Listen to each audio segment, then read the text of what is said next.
It's a pleasure to welcome this gentleman, our first guest of the show. He is the star of The Tonight Show. Please say hello to Johnny Carson.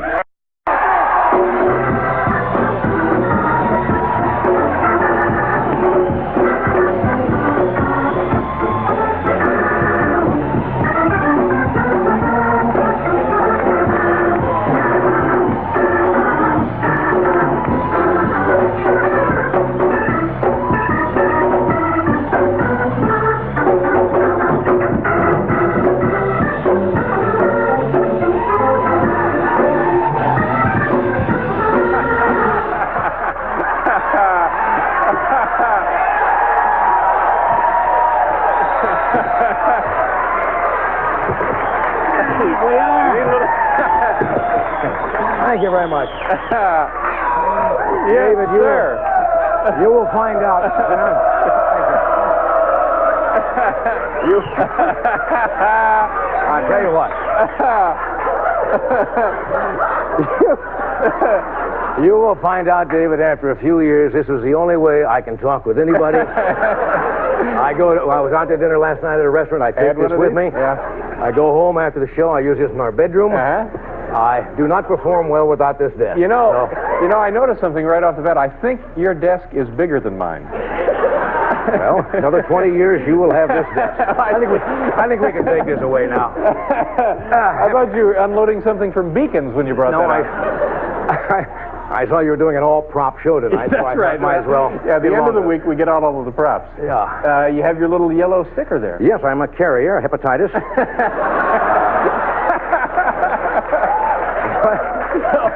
I thought your whole crew was infected or something now. Yeah. Now, is this... thank you very much for being here, first of all. Let me just say something. Sure. I'm a little miffed at you. Oh, no. No. Now, let me tell you why. Because when they came to me about a month ago and said, would you like to do the Letterman show? I said, yes, I want to do it, because I love David Letterman. And I said, May is beautiful in New York. I'll go first class, round trip. I'll have the hotel, the limousine, and then I found out you were doing it, and I walked across an asphalt parking lot to get here. And I thought I was going, if I don't understand, I could have done Wheel of Fortune on the way over. There's a man dressed as a giant zucchini in the hall, waiting to go on Let's Make a Deal. I could have done that. But anyway, I'm happy to be here. Well, we're terribly happy to have you here. Now, let me ask you right off the bat. You must just hate being a guest on somebody's show.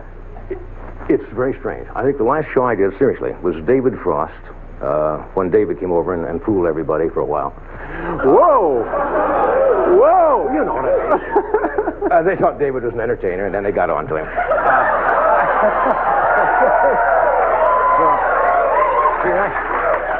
Nice thing about guessing, you can be cruel. Yeah. You see on other people. You don't have to be here tomorrow. No, it is strange. It's very strange sitting here looking this way, talking over here. Yeah. Do you remember your first television appearance?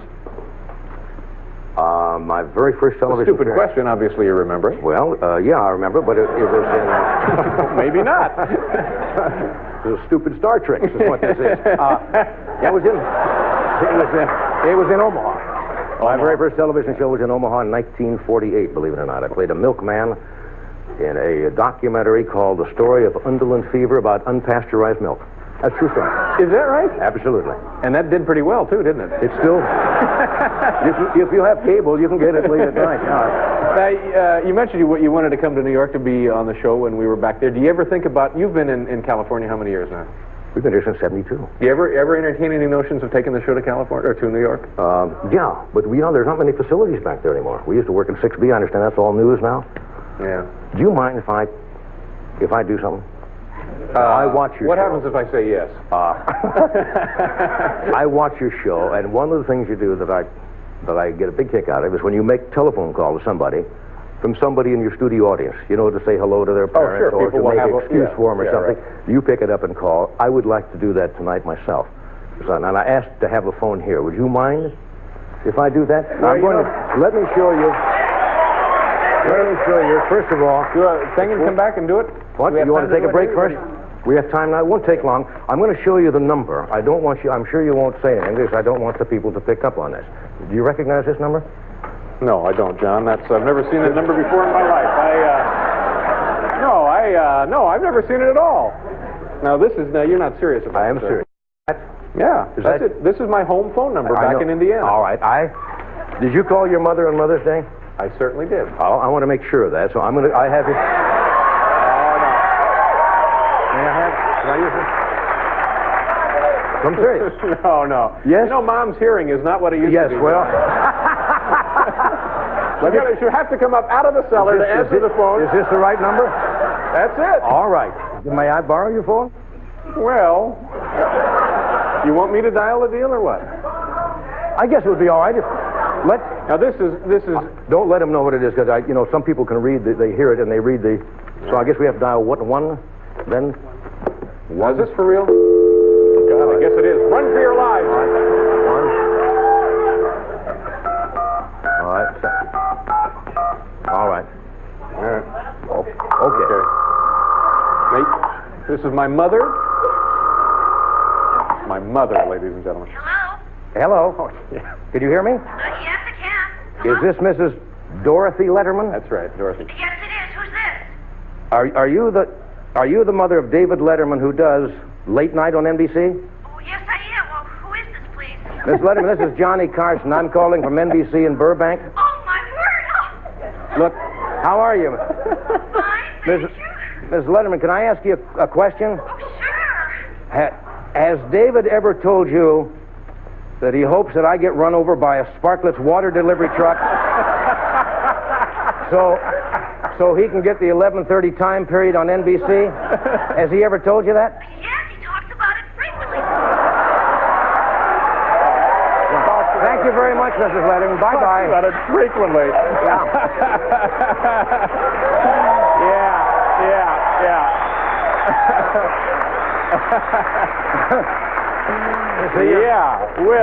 Mothers don't lie. No, we'll put a tracer on that call. We have to do a commercial. We'll be right back with Johnny Carson phoning your relatives.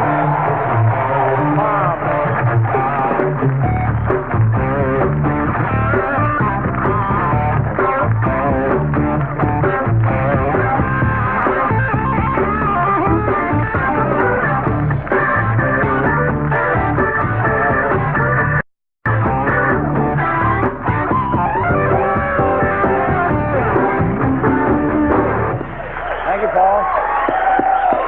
Welcome back to the show.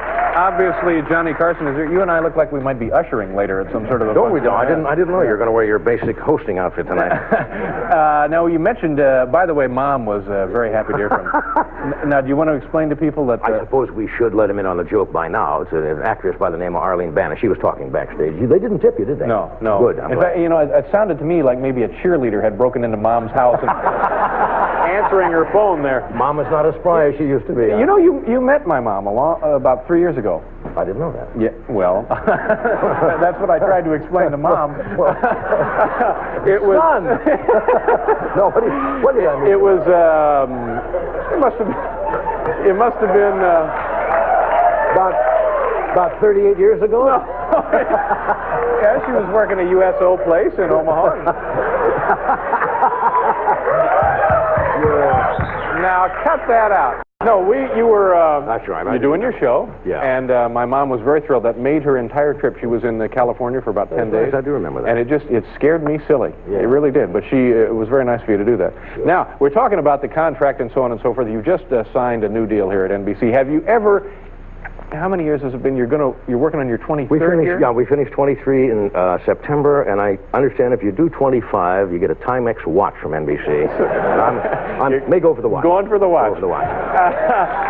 Have you, in all of that time, has there ever been anything NBC said, nope, we're not going to give it to you? I've pretty well got a lock on them.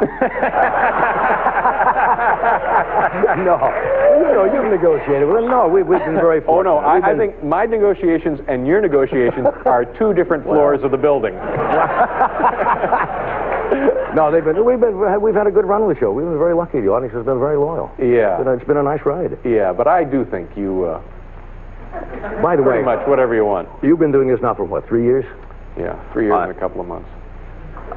I tell you what, you will find if you continue this, there will come a time when you run out of questions. Maybe that's happened to you already. Could be happening now. Right now.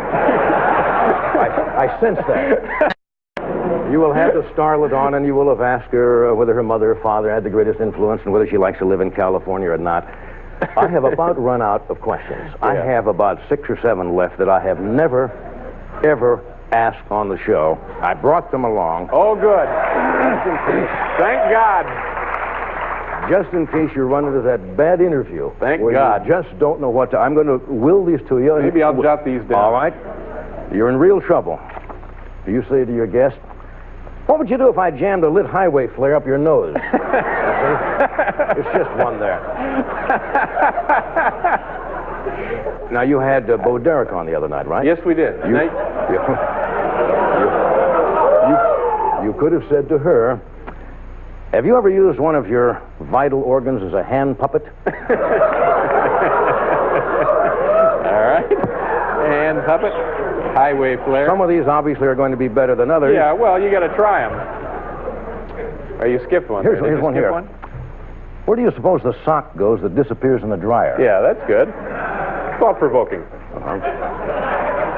You didn't pay for that plastic surgery, did you?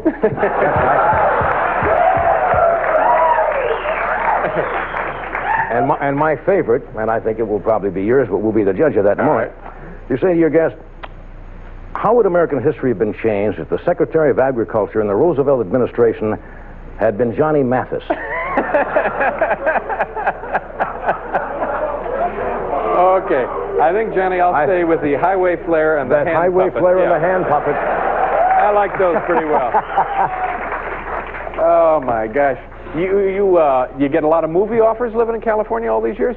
People are always saying, this man would be perfect. He would be like another Cary Grant sort of person. You know, I used to get some offers, and Jack Lemmon always used to say, you know, I could have played a lot of things that Jack played, which would have been fun. But with the Tonight Show, as you know, when you're on the schedule, I only have like the longest period during the whole year is 3 weeks. You really don't have time to make a picture. Yeah. And as you get older, all of a sudden it doesn't become much fun. This is fun because this is what television is. You come out, it's right now, it's spontaneous, and you give and you take, and some nights you're good, some nights you don't know what's going to happen. Movies I find kind of boring. You sit there and you have to do it over and over and over again. You wait 8 hours to do one line. It takes a lot of discipline. Yeah. So I did do Looking for Love with Connie Francis. 1965 offering, I believe. 1965. And what was the film? What was the plot in Looking for Love, other than obviously Looking for Love? I remember the ad was, could Connie pass the kiss test? It was an exciting picture, and it's the only movie that I know that the Motion Picture Academy transferred to flammable nitrate stock. I think it is. Usually they do it the other way around, but this one they transferred it back, and it was. Look, they gave me some money, and I was one day, and I went in and did it, and played myself. So it was no big deal. How do you like the neighborhood? We're neighbors. Well, I called you about a week ago to come play tennis, and you called and you didn't show. I know. Why not? Well, I was actually I had cold feet. You know what I mean? I'd feel like a jerk playing tennis with you. Why? Well, because 90% of the day I feel like a jerk. No, but explain it to me that way. We're out in Malibu. Yeah, sure. and you're having some work done on the place. We see fixing up a few things. Yeah, we sit there late at night in the car. Yeah. Well, let's keep it that way. Oh my God. You got to go do your show here, huh? Yeah. I've got to. As a matter of fact, what I'm doing tonight, I could do the finish here. I told the first part of the joke on my show earlier tonight. Yeah. And I was going to do the punchline here, so people who watch my show will tune in to see this show. An experiment in television. This is a joke. All right. In other words, you will not hear. This is good. This is the punchline to the joke that I did earlier on my show. Okay. All right. And the man says to Mrs. O'Hara, I'm not so sure about that. He got out 3 times to go to the bathroom.